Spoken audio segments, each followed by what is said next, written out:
Hey, Jeff, did you give the dog one of those puffy snacks again? Yeah, I did. But I only give him one. That's all I can handle. Are you sure? Because he's walking on the ceiling. Now that I think about it, he might have barked his way into two.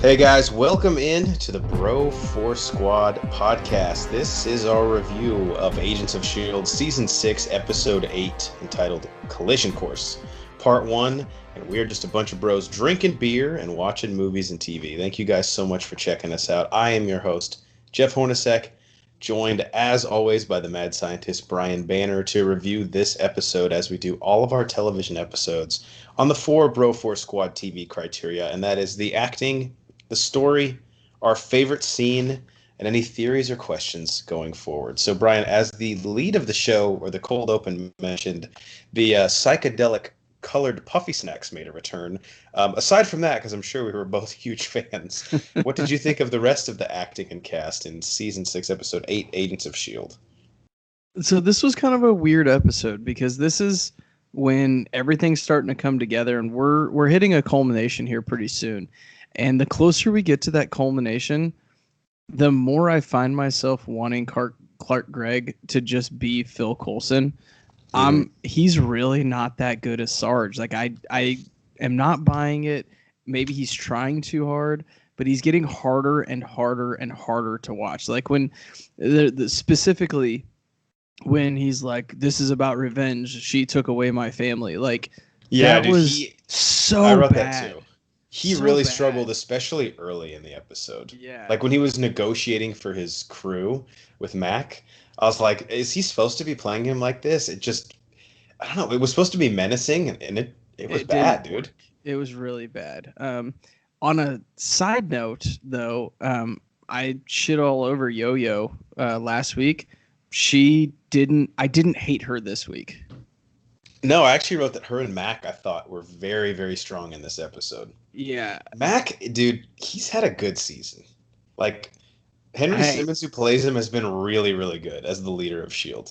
and I'll say this too, dude. They're using Deke exactly how they need to use Deke. So this was an episode where Jeffrey Ward, who plays Zeke, was annoying the shit out of me, but I think he's supposed to. Yeah, he did exactly what they wanted him to do. But Snowflake chick or Butterfly chick, whatever, she would never go for him. She is way too hot for him. I don't know, man. She is beyond She's nuts, though. yeah, but she's that crazy that she just might. He was actually cracking me up where he was like, I left my $10 billion company for this Yeah. the whole time. Like, he went from begging the team to be a part of it to now, like, I'm so above this. It's This like, is extortion. yeah. Mac had some pretty good back and forth with him. But yeah, I thought Henry Simmons as Mac and then Natalie Cordova-Buckley as Yo-Yo were the standouts for me. And I don't know what it was, but this episode, their chemistry seemed better than it's ever been on the show, even when they were dating their two characters. Yeah, it definitely felt like the days of Yo-Yo and Mac, pre going into the framework and things like that. So I agree. I think that they both did a really good job. Got to mention too, your boy Dr. Benson was mentioned but wasn't in it. Do you think the Perfect. showrunners listened to you? That is how I like my Dr. Benson. Just talk about him. We don't need to bring him up. He's really been pissing me off, like his performances. And I guess he was kind of necessary in this one. Like some of the stuff on the strikes, which we'll get into here in a second. Yeah. But It was convenient. I gotta say one last thing before we leave. And this guy's been up and down. First off, we haven't had Piper in a while in the show, right? No, but we got Davis. He sucked in this He episode. was awful. He had nothing to do except like cockpit instructions that he was shouting back. But I was like, dude, what do you come? He was like mailing it in. He's like, I think we are here. I was like, dude, Maximilian Osinski as Davis, like you're not good enough to be mailing it in. Like you Yeah. got to bring it every single time. I just want more Davis and Piper because I feel like when they're together, it just works. And maybe just their arc is a strong word because they didn't have that much to do. But Yeah. now You that we're mean their back from role? Yeah, I guess. I don't think we're ever gonna have like a through line for Davis and Piper, but I would like one, or a little bit more at least. Maybe. All right, on to story and plot. So I'll read the plot synopsis and then go over my 2 bullet points. So the plot synopsis for season 6, episode 8, titled "Collision Course Part 1," says. To face the galaxy-hopping hate beast that eats planets, the team on Earth asks for help in all the wrong places. While back on the Lazy Comet, which is the spaceship that Fitz and Simmons are on, something weird is going on with Izell's crew, and it's not just the puffies. So I guess the puffies are even mentioned. They're officially called puffies. Yeah, if the puffies are in the episode, you need to put it in the synopsis, because then you and I go from being normally excited to excessively excited. Yeah. All right, I'm ready. Let's fucking go. So I just wrote down really briefly, this basically sets up, and if you have any really good theories, save those obviously for the end, but the Izell versus Sarge versus now the Chronicons versus Agents of S.H.I.E.L.D. So we have a 4-way battle royale. And the big tidbit that we get that, unreliable narrator, we have to decide is Izell probably killed the Chronicons looking for the monoliths. She is a crazy bitch. Or is Sarge... or are the Chronicons? So basically now we know that Izell is Mother Shrike, but who is actually the good guys and who isn't, we don't know. But it looks like they're all on a collision course for Earth. So what do you think of the story? This episode, I think we got a lot. We got Izell, we got her backstory, we got whatever the fuck we were getting with Sarge. I mean, I guess we could say a little bit of his backstory, why his motivations. I don't trust anything he says. I don't either. That's why I'm saying that very reluctantly. Like right. I'm putting air quotes around that. We got a little bit of Fitz and Simmons, dude. They're gonna break up. Sorry, that's a theory. We'll get to that in a minute. We're gonna get to that in a minute, but a little bit of them, like we got a lot in this episode, and they did a really good job with the pacing of having all of these things unfold in front of us in just an hour's time, or 42-minute runtime if you take out the commercials. So how Sarge's plan unfolded, I really liked, despite being disappointed with the acting in those scenes. Izell, they gave me just enough to be like, okay, let's fucking go. I don't know what's happening, but let's fucking go. And then our boy Enoch came back, which we knew he would, in a more mysterious way than I would have ever anticipated, because he's talking to the other archaeologists or anthropologists or whatever it is. Right. The whatever he is. I don't know that guy's name, but or whatever he called him, but he clearly has a plan, Enoch. Yes. He's the one person on this show that isn't on the Agents of S.H.I.E.L.D. that I actually do trust. I'd agree with that. I would agree with that. I think he's an honorary agent of S.H.I.E.L.D. Sure. Like he got one of like the sticker badges at the fair that the policemen give out. Did he get a lolly with it? Maybe. Or like he's walking around fucking cotton candy. Yeah, this entire episode, you could just get that feeling that they were building to something big in the end, and it was really fun to kind of be along for the ride.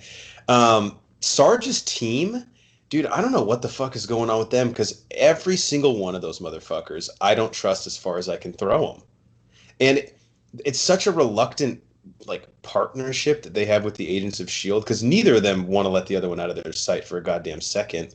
And I'm at the point now where I said this, I think before or after last episode, I just think straight up, like all three of these people are antagonists, just in different ways. Like I don't think any one of them have any altruistic intentions, and the Agents of S.H.I.E.L.D. are just either going to have to defeat them all or kind of let them take each other out, and then last man standing they can deal with. Because I don't think any of them are helping. I agree with that statement. I definitely don't, even though I liked Deke and Snowflake's back and forth and her little dominatrix thing with him. I don't trust her at all. We think that Sarge left her and now she's one of the Agents of S.H.I.E.L.D. and she's on their side because she's a bomb. No, there is no fucking way. Don't trust her. She is too crazy to trust. Also, I got the vibe from something Sarge said to her after her and Deke were trying to hook up, that if she has sex with you, she can also turn you into a butterfly. And I'm going to be honest, if she propositioned me, I would consider it. I mean, I I wouldn't. do like butterflies. Right. I wouldn't just immediately say no. And that's the main thing. Not because I wouldn't. Oh, I wouldn't touch her. I just want to become a butterfly. Purely butterfly enthusiast. Do you have anything else on story you want to go on to best scene? Now let's go on to best scene. All right. I got two honorable mentions because they're just really brief that I thought were really, really funny. The first one is Fitz getting jealous at himself for marrying Gemma. He's like, oh, I bet that wedding sounds fucking great. She's like, but at the same time, like, I empathized with him. Like, I was laughing and I was like, it is stupid. But then I was like, you can almost like relate to him. Like, if you think about it. But what's Gemma supposed to do? Like, not marry the Fitz that's right in front of her because there might be another one in an alternate timeline? Yeah, I don't know. We'll get into that deeper here in theories in a minute. But like, Love makes people crazy. I kind of empathized with him. And then I had one other quote. This is when Daisy and the rest of the team are talking with Sarge and kind of doing like, who are you? What's your skill set? And she goes, I'm a hacker. And the butterfly chick goes, like you hack off limbs? And was so excited at the possibility that Daisy had like a proficiency for chopping human beings up. And then was very let down to find that like, oh, you don't actually gruesomely carve up bodies. Never mind. I'm much less interested. All right, what was your favorite scene? So I've got, this isn't even a scene. It's purely just this was a cool thing. Jocko taking off his jacket or getting his jacket, and that's how Sarge gets on the plane. That was badass. And I forgot that they had that technology. Yeah, I forgot they had it too. And I was thinking like, okay, you see the circle on the top. You're like, all right, where's he going? Like, they obviously have this planned. I thought maybe the bank that they were at, when we first saw that technology. And then whenever he pulls his jacket out, I was like, oh my God, that's fucking genius. So one thing I was actually wondering about that scene, so Sarge, travels or teleports, however you want to say it, onto the Zephyr. And Jocko says, we're not on their base, we're on their plane. And he says, even better. Why is that better? Because I think they now have a vessel to escape.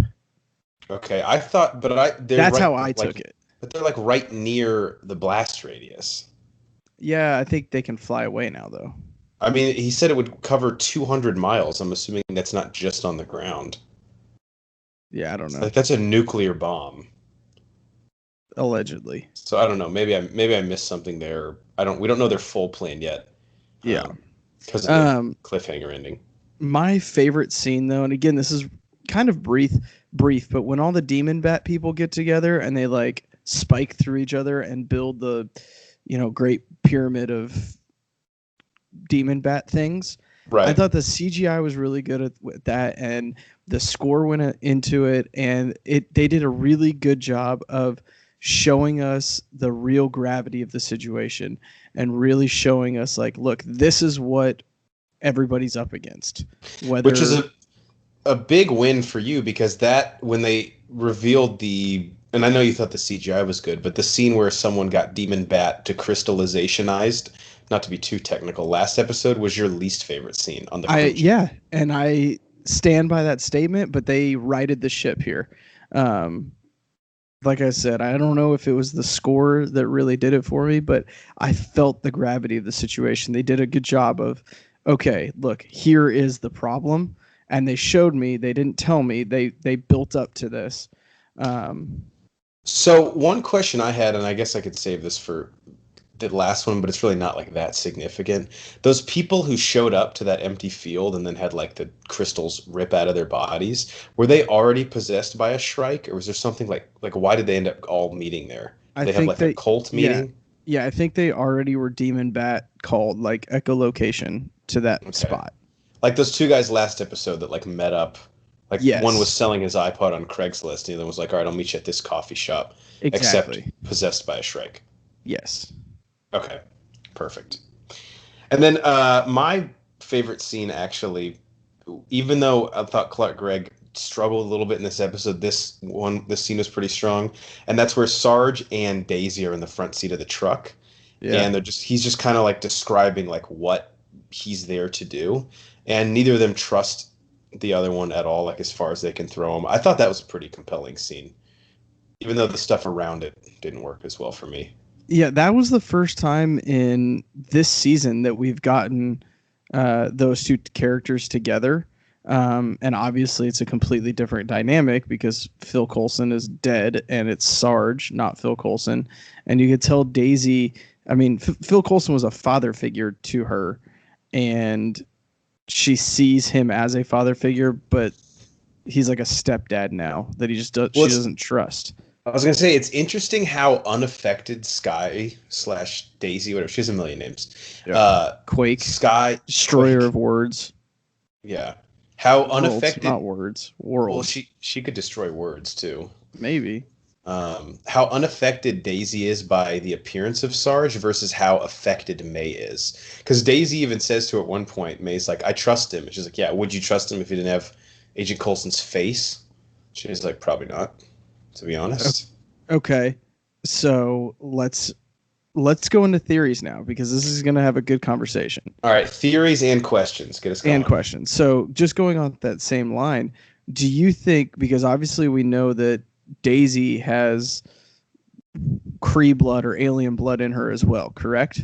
Mm-hmm. The same blood that Coulson has. Do you think she knows something based on the fact that they both have that same blood that she's keeping from everybody else? Maybe like a super secret, like clubhouse thing between her and Coulson?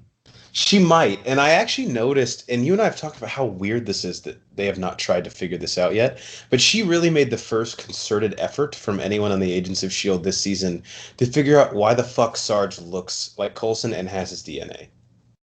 Because she said that to him, she was like, "It doesn't make sense." And he's like, "Whatever." Which I thought was interesting. Maybe she does know something. I don't know. Or maybe she thinks she knows something. Yeah, maybe she's thinking outside the box. Did you have anything else? Because I have, I think, 3 things. I have one other theory. I think that Enoch's people, the Chromicons, I think that they are the original people or aliens or tribe or whatever you want to call them that entombed Izell. I think Izell may even be like a Chromicon. Mm-hmm. And Enoch's people are who entomb them. And he's got like a doomsday, like they know she's out there, and he has a doomsday plan that he is now going to invoke, and Enoch's going to end up being the hero of the season. So a question I had to that point, when Fitz and Simmons were kidnapped by the other Chronicons, I think it was Athara was the one's name, who mentioned what happened on the Chronicon planet. Yes. Was Enoch in the room when she said that? Because I'm just trying to figure out if what she told them was the truth, or if anyone can verify that their version of the events of how their planet got destroyed are accurate. I have had way too many puffies since that episode. I have no fucking clue. Okay. Because I don't think... Do you think one of the 3 sides, being Sarge's team, Izell, and the Chronicons, is telling the truth about what happened on... I think it was Chronicon 2, or whatever the name of their planet was. I do. I think they're all telling the truth because Sarge mentioned the Chromicon planet. I guess maybe I'm assuming this, but I believe he mentioned the Chromicon planet, that, hey, it was destroyed. It was, by the time we got there, it was too late or whatever. And then obviously the Chromicons are saying their planet was destroyed. I know the planet was destroyed. I mean, from the sense of like who was actually the to blame for it, because they're all blaming a different group, basically. Yeah. Like Izell claims that she did it to stop Sarge and his psycho team. They claim that she's like this crazy bitch that unleashes this on worlds, and the Chronicons claim that they were just victimized and had their own planet destroyed. So what is it? You know, it's like one of those things where like there's a bunch of high school girls get in a fight, and the truth is like a slight combination of all the stories you hear. Yeah, I think it's like any rumor or any myth. There's some sort of realism behind the myth, you know? Yeah. I don't know. One other thing, and then the big question: what do you think Enoch's plan is? I think Enoch is gonna. Obviously, we know he has like ophthalmologists all over the world, right? Or all over the universe. He's Or are they? deeply They're not. connected. They're not ophthalmologists. What are they? Archaeologists? Okay. What is he? I I don't don't know know. what they He are. could get a I don't know. Skype call going with like 17 different scientists. I feel like at any Exactly. given time. I think he's going to bring all of them together. And we know that they can't die, right? The Chromicons? Like, I mean, I think they can die, but they like not of natural causes. You know, like it would okay. have to be That was another good line. He was like, "You look the same." like, yeah, no shit. Yeah, exactly. But I think because they can't be physically harmed or whatever, he's going to bring all of them together, and they're going to re-entomb Izell. Like I said, I think that Enoch's people, the Chromicons, originally were who entombed them, but maybe Athara and the bounty hunter dude, they don't know that because Enoch is an anthropologist. That's what it is. He's an anthropologist. That's right.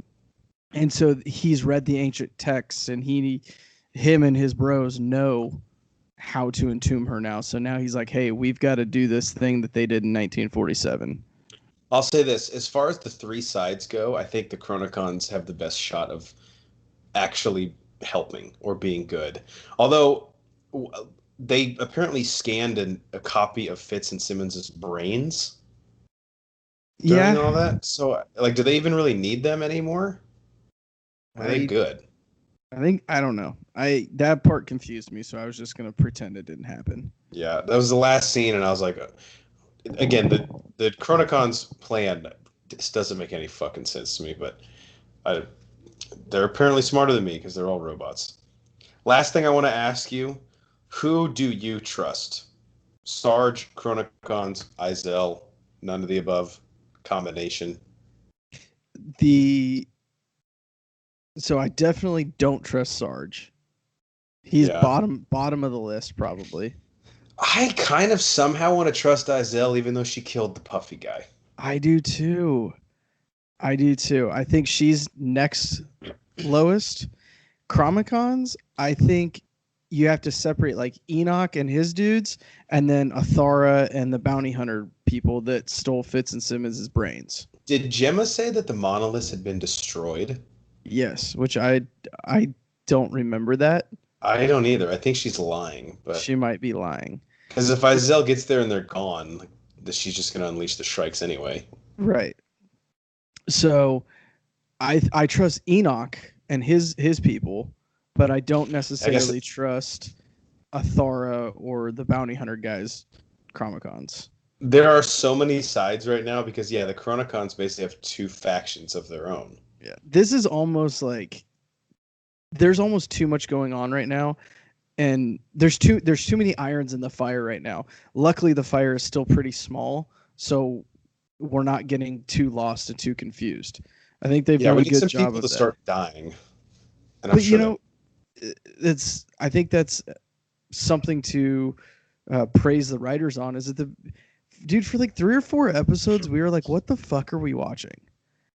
It's come together. They have slowly are starting to pull it all together, and all these are starting to weave together. And like I said, you can really feel something's gonna happen in the next episode or two, like something big. Yeah, I'm pumped up, man. My energy has been, not that it was ever like really waning, but there were some slower parts a few episodes ago. But I'm back. I'm renewed interest in this show. Yeah, you got one more theory? No, that was question.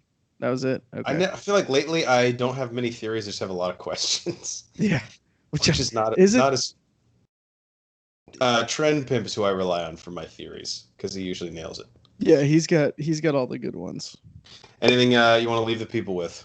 No, I don't be surprised if Fitz and Simmons break up. I'm just throwing it out there.